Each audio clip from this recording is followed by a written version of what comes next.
விக்குது, எங்களுக்கு 30 ரூபா இந்த விலை வாங்கிட்டு போன்னு சொல்லு. இது மார்க்கத்தில் கூடும். நீங்க என்ன செய்யக்கூடாது?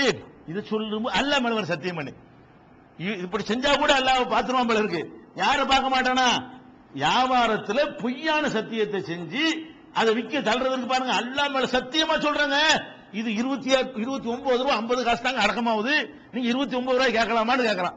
அப்புறம் பிறகு பேசி 23 கொடுப்பான். அது ஒரு விஷயம். எது அடக்கமாவது அதை விட குறைச்சு கொடுப்பான். எதுக்கு இந்த பொய் சொல்ற நீ? இது அல்லாஹ் பார்க்க மாட்டான். பொய் சொல்லக்கூடாது, வியாபாரத்துல பொய் சொல்லக்கூடாது.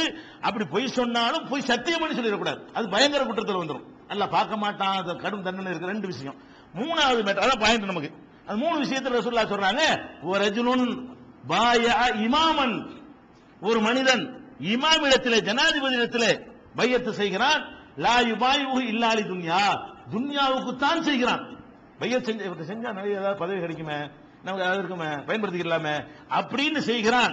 ஃபைன் ஆத்தாஹு மின்ஹா ரலிய, துன்யாவில் ஏதாவது அவர் கொடுத்தாரையானால் பொருந்திக் கொள்கிறான், விரும்புகிறான். அவரை கொடுக்கல என்று சொன்னா, தரலையா எனக்கு நீ அமீர் கிடையாது, நீ இமாம் கிடையாது, ஓடி போயிடுறான்.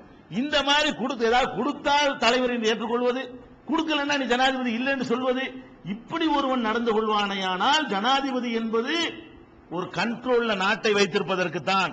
உனக்கு தனிப்பட்ட முறையில் உனக்கு அவர் என்ன செய்கிறாரு, அவர் என்ன செய்யாம இருக்கிறாரு என்பதை வைத்து நீ ஜனாதிபதியை மாற்ற முடியாது. எல்லாருக்கும் ஒரு ஜனாதிபதி செய்ய முடியாது.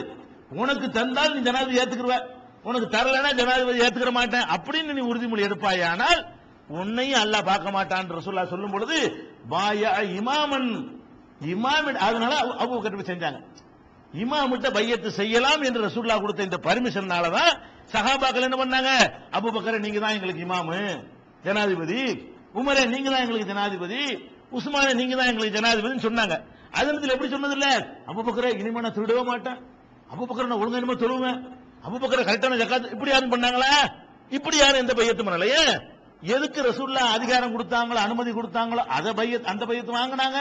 எந்த பையத்துக்கு அனுமதி கொடுக்கவில்லை அந்த பையத்து வாங்கவில்லை. அதே மாதிரி இன்னும் சொல்றாங்க, சஹீஹ் முஸ்லிம்ல 3431வது ஹதீஸ், மன் பாயா இமாமன், யார் ஒருத்தன் ஒரு இமாம் இடத்துல, இமாம் பையத்துன்னு வர்ற இடத்துல இமாம் வந்துருங்க, இமாம்ட ஜனாதிபதி. மன் பாயா இமாமன், யார் ஒரு இமாம் இடத்துல பையத்து செய்கிறானோ, ஃபஅல்தாஹு சஃபகத யதிஹி வ தமரத கல்பிஹி, உளப்பூர்வமாக தன் கையை கொண்டே வைத்து அவருக்கு உறுதிமொழி கொடுத்து விட்டுகிறானோ, ஃபல் யுத்இஹு இன்ஸ்ததா, இயலுமானால் இயன்றவரை அவர் கட்டுப்பட்டு நடங்கள். அமீர் ஜனாதிபதி என்று ஒருத்தரை ஏற்றுக்கொண்டீர்களே ஆனால் இயன்றவரை கட்டுப்பட்டு நடங்கள். இன்ஜா ஆகர் யுனாசிவுகு, ஒரு ஆள் ஜனாதிபதி நம்ம எல்லாரும் ஏற்றுக்கொண்டு ஒரு அமைப்பு உண்டாகி இருக்கும் பொழுது இன்னொருத்தன் போட்டிக்கு வந்தால் ஃபலரிபு உனக்கல் ஆகர், அந்த இன்னொருத்தன் கழுத்தை சீவிருங்க. ஒரு ஜனாதிபதிக்கு நீ பையத்து பண்ணி அவர் கட்டுப்பட்டு நடங்க. நடந்துகிட்டு இருக்கும் போது நானும் தான் இமாமுன்னு ஒருத்தன் வர்றான், அவனுக்கு பையத்து செய்யக்கூடாது, தலையத்தான் எடுக்கணும் என்று நபி ஸல்லல்லாஹு அலைஹி வஸல்லம் சொன்னார்கள். முஸ்லிம்ல 3431 இருக்கிறது. இப்ப என்ன, இப்பதான் பாயிண்ட் வழங்குது. சொல்றது போலின்னு வழங்குதா? இப்ப நான் அமீ பையத்து வாங்குறாங்கல்ல, இப்ப எத்தனை பேர் பையத்து வாங்குறாங்க? இப்ப ஜமாத் இஸ்லாமி பையத்து வாங்குறாங்களா இல்லைன்னு தெரியல, முதல் வாங்கினாங்க. அதே மாதிரி தப்லீக்ல அது ஒரு பையத்து உறுதிமொழி தானே, நீங்க அசரச்சின்னு சொல்லி ஒரு உறுதிமொழி வாங்கிக்கிறாங்க. பல இயக்கங்களை வாங்குகிறாங்க. இதுக்கெல்லாம் முன்னாடி யார் வாங்கிட்டு இருக்கா? ஷியாக்காரன் வாங்கிட்டு இருக்கான். அப்ப ஷியா பையத்து வாங்கிட்டு இருக்கும் பொழுது நீ புதுசா அந்த பையத்தை நுழைக்கிறீல, இப்ப என்ன பண்ணணும்? கொள்ளணுமா இல்லையா? ஒருத்தன் இருக்கணும். பையத்துங்கிற ஒரு ஆள் என்ன செய்யணும்? யாருக்கெல்லாம் ஒரு ஆள்கிட்ட பையத்து செஞ்சு விட்டால் பிந்தி வந்த ஆட்கள்லாம் பையத்துன்னு பேசினார்களே, ஆனால் என்ன பண்ணணும்? கொள்ளணும். அப்படிங்கும் போதுதான் விளங்குது. இத சொல்லவே இல்லை. 50 பேர் 100 பேர் சேர்ந்துக்கிட்டு பையத்துங்கிறாங்களே, இதை பேசவே இல்லை. எப்படி நீங்க கொள்ளுவீங்க? ஒரு அரசாங்கம் இருந்தாலும் கொள்ள முடியும். ஒரு கவர்மெண்ட் அமைந்து அபூபக்கர் தலைமையில் ஒரு ஆட்சி உண்டாகி போச்சு. அப்ப ஒருத்தன் நானும் தான் ஜனாதிபதி, 2 நாளா போயிடும். ஒருத்தன் அபூபக்கர் தலைமையில் ஆட்சி அமைஞ்சிருச்சுங்க, திரும்ப ஒரு ஆள் வர்றாரு, நான் எனக்கு போயிடுச்சு, நான் தான் ஜனாதிபதி, இப்ப என்னவாகும்? அந்த இஸ்லாமிய செட்டப், ஒரு சாம்ராஜ்யத்தின் செட்டப் நாசமா போயிடும். அந்த செட்டப் நாசமாக கூடாதுன்னு சொன்னா இன்னொருத்தன் வந்தால் என்ன செய்யுங்க? தீர்த்துருங்க. அப்ப வன்முறை தூண்டுறது சொன்னாங்களா? அப்ப எதுக்கு இதை சொல்றாங்க? இதுக்கு உள்ளது இல்லை. இது ஒரு அரசாங்கம் அமையும் போது அப்படி நமக்கு அந்த வாய்ப்பு நமக்கு கிடைக்கல. இந்த பையத்து செய்வதற்கான வாய்ப்பு நமக்கு இல்லை. எப்படி ரசூலுல்லாஹ்வை போய் சந்திச்சு பையத்து செய்யற வாய்ப்பு நமக்கு இல்லையோ, நம்ம நாட்டில் அந்த வாய்ப்பு இல்லை. வாய்ப்பு இல்லைன்னா கேள்வி கேட்க மாட்டான். வாய்ப்பு இருந்தால் கேள்வி கேட்பான். நமக்கு அந்த வாய்ப்பு இல்லைன்னா அதை பத்தி கொஸ்டின் வராது. அப்படி அந்த ஒரு வார்த்தையை நம்ம பார்க்கிறோம். அதே மாதிரி இதா பூய்ய லில் ஹலீபத்தைனி ஃபக்துல் ஆகிர மின்ஹுமா, ரெண்டு ஹலீஃபான்னு வருது பாருங்க, ரெண்டு ஹலீஃபாவுக்கு பைய செய்யப்பட்டு விட்டால், இங்கிட்டு பார்க்க ஒரு 10,000 பேர் போய் நீங்க தான் தலைவருங்கிறான், அந்த பக்கம் ஒரு 2,000 பேர் 10,000 பேர் நீங்க தான் தலைவருங்கிறான். ஒரு நாட்டில் அலி நான் மூத்தா போன உடனே அல்லது மாவியா இவர் யசீது மூத்தா போன உடனே ரெண்டு பக்கம், இங்கிட்டு பார்க்க வந்து மர்வான் வந்து நான் தான் ஜனாதிபதிங்கிறாரு, அங்கிட்டு பார்க்க அப்துல்லா இப்னு சுபைர் என்ன பண்றாரு, நான் தான் ஜனாதிபதி, ரெண்டு பேருமே ஜனாதிபதி என்ற முறையில் உறுதிமொழி வாங்குகிறார்கள். இப்படி செய்தால் ஃபக்துல் ஆகிர மின்ஹுமா, லாஸ்ட்ல உள்ளால முடிச்சிருங்க. அப்ப லாஸ்டா வந்தாலும் மர்வான் தான் லாஸ்ட், அவர் முறை பண்ணிட்டார். இந்த வகையில் அந்த ரெண்டு பேரும் அடிச்சுக்கிட்டாங்களே, அப்துல்லா இப்னு சுபைர் மர்வான் பக்கத்தில் உள்ள நியாயத்தை எடுத்துக்கொண்டீர்களே, ஆனால் யசீத் இறந்த பிறகு அடுத்து வந்து உடனடியாக இவருக்கு செஞ்சுட்டாங்க. அவங்க மசூரால இருந்துகிட்டு இருந்தாங்க, யாரை போடுறது உள்நாட்டு குழப்பத்தில் இருந்து கொண்டிருந்தார்கள். அப்ப உடனடியாக உறுதிமொழி வாங்கினாலும் யாரு, அப்துல்லா இப்னு சுபைர். மக்காவுல போய் எல்லாரும் போய் அவருக்கு உறுதிமொழி கொடுத்தார்கள். இரண்டாவது வர்றால் தான் கொல்லப்பட வேண்டிய ஆள். இந்த இடத்துல இவர் பக்கம் தான் அந்த கிலாபத் இருக்கிறது, இவர் தான் வரலாற்றில் அமீருல் முஃமினீன் என்று அதை சொல்றாங்க. அப்ப என்ன விளங்குறது, ஒரு ஆள் இருக்குமோ இன்னொரு ஆள் வந்தா ரெண்டாவது ஆளை கொள்ளுங்க இருக்குத.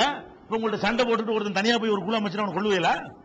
இப்ப என்கிட்ட நான் ஒரு குழு வச்சுட்டேன், என்கிட்ட எல்லாம் பையத் பண்ணிட்டீங்க, அதுக்கப்புறம் என்கிட்ட சண்டை பிடிச்சிட்டு போய் நம்மள்ட்ட வாங்கன்னு கூப்பிடுறாரு, அங்கிட்ட நீங்க ஒரு 50 பேர் பிடிச்சிட்டு போயிட்டீங்க, இப்ப நான் வந்து உங்களை கொல்லணுமா? அப்படி கொள்ளுவீங்களா? ஒரு உத்தரவு போடுவீங்களா? உத்தரவு போடலன்னா நீ போய் சொல்றீங்கன்னு அர்த்தம். அப்பதான் விளங்குது இது இதை சொல்லல, இது கவர்மெண்ட பத்தி பேசுது, அரசாங்கத்தை பத்தி பேசுது. பையத்து இருக்குது, யாருக்கு செய்யணும்? ஒரு ஜனாதிபதி ஒரு அரசாங்கம் இருக்குமே, ஆனால் அந்த ஜனாதிபதியா அவரை ஏத்துக்கிறேன்னு. அதே மாதிரி இது முஸ்லீம்ல 3444 3442 இப்படி இருக்கிறது. ஃபமன் அராத அன் யுஃபர்ரிக அம்ர ஹாதிஹில் உம்மா, இது முக்கியமான பாயிண்ட். இந்த உம்மத்தினுடைய அந்த யூனிட்டியை பிரிக்க எவன் நாடுகிறானோ, ஓஹிய ஜமீஉன், அவை ஒன்று திரட்டப்பட்டு இருக்கும் பொழுது, பாயிண்ட் கவனிங்க, இந்த ஜமாத் இந்த சமுதாயத்தினுடைய யூனிட் இருக்குல்ல, அந்த ஒருங்கிணைப்பு, அதை உடைக்க நினைக்கிறான். ஆனால் இந்த சமுதாயம் எப்படி ஆல்ரெடி இருக்கிறது, ஓஹிய ஜமீஉன், இந்த சமுதாயம் அப்படி ஒருங்கிணைக்கப்பட்டு ஒரு தலைமையின் கீழ் அழகா பெல்ட்டா அபூபக்கர் காலத்தில் இருந்த மாதிரி, உமர் காலத்தில் இருந்த மாதிரி இருக்கிறது.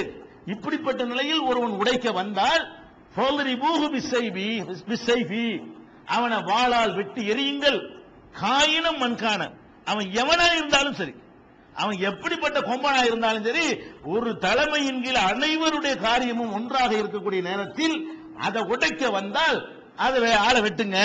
என்ன விளங்குது? இப்ப ஒரு அரசாங்கத்துக்கு எதிராக புரட்சி செய்யறான் பாருங்க, அவனை தான் சொல்லப்படுதே தவிர ஒரு இயக்கத்திலிருந்து பிரிஞ்சு இன்னொரு இயக்கம் கட்டான அவனையா சொல்லுது? ஒரு அப்ப அதை சொல்லலன்னா நீ இப்படி பையத்து வாங்குவீங்க? பையத்து என்பது வந்து அதிகாரம் உள்ளவர்கள்ட்ட தான் வாங்கணும், அரசாங்கம் உள்ளவர் வாங்கணும். இல்லன்னா என்ன இல்ல, அவரவர் சம்பந்தப்பட்டதுக்கு பையத்து வாங்கிக்கலாம். என்ன சம்பந்தப்பட்டது? இங்க வந்து தங்கலாமான்னு கேக்குறீங்க, இதுக்கு யார் நிர்வாகி அவர்கிட்ட கேட்ட பையத் பண்ணிக்கிறேன், அது பையத்தானே. ராத்திரி நான் தங்கிக்கிட்டுமா? தங்கிக்கிறங்க, இந்த பையத்.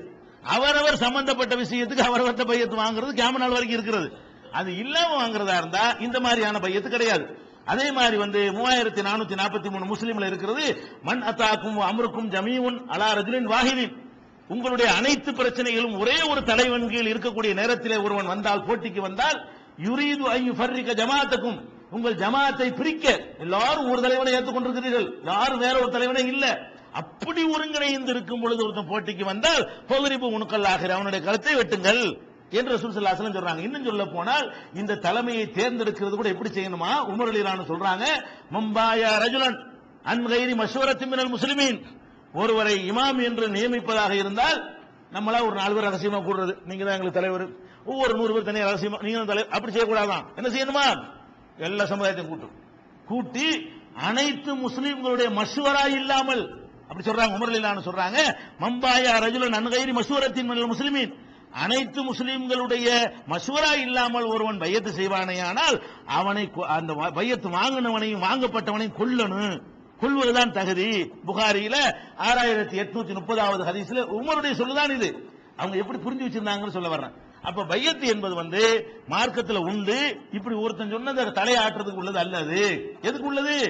ஒரு அரசாங்கத்தை கண்ட்ரோல்ல கொண்டு போவதா இருந்தால் நீங்க தாங்க தலைவர் என்ற ஒரு பொறுப்பை ஒப்படைச்சிட்டு, அவர் சில குடும்பம் செஞ்சாலும் சரி, இந்த அடிப்படையான 2 விஷயம் சொன்னாங்கல்ல, ஷிர்க் வைக்காத வரைக்கும், குஃபருக்கு போகாத வரைக்கும், தொழுகை நிலைநாட்டி கொண்டிருக்கிற வரைக்கும் அவர் என்ன பண்ணாலும் சரி பேசாம இருந்துட்டு போயிருங்க, போட்டியா உண்டாக்கிட்டு போயிடாதீங்க, நாடை துண்டு துண்டு ஆக்கிவிடாதீங்க, செதற வச்சு விடாதீங்க, அதுக்கு தான் ரசூலுல்லாஹ் பையத்துன்னு சொன்னாங்களே தவிர இது அல்லாத எல்லா பையத்துகளும் வணக்கம் சம்பந்தப்பட்டது.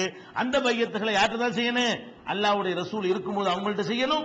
அல்லாஹ்வுடைய ரசூலுடைய மௌத்துக்கு பிறகு அல்லாஹ்விடத்தில் தான் நம்ம என்ன செய்யணும்? அந்த பையத்தை வைத்துக் கொள்ள வேண்டும் என்பதை விளங்கிக் கொண்டோமேயானால் இந்த கைசானியாவுடைய கொள்கை எப்படிப்பட்ட தவறு என்று விளங்கும். இந்த கைசானியாக்கள் சமுதாயத்தில் எடுத்து வைத்த இன்னொரு டேஞ்சரான பயங்கரமான கொள்கை இருக்கிறது. அதனுடைய தாக்கமும் நம்ம சமுதாயத்தில் என்ன இருக்கிறது அதை பார்த்து விட்டு இந்த உமையாக்களுடைய உமர் இப்னு அப்துல் அசீஸுடைய காலத்து வரலாற்றுக்கு நம்ம திரும்பி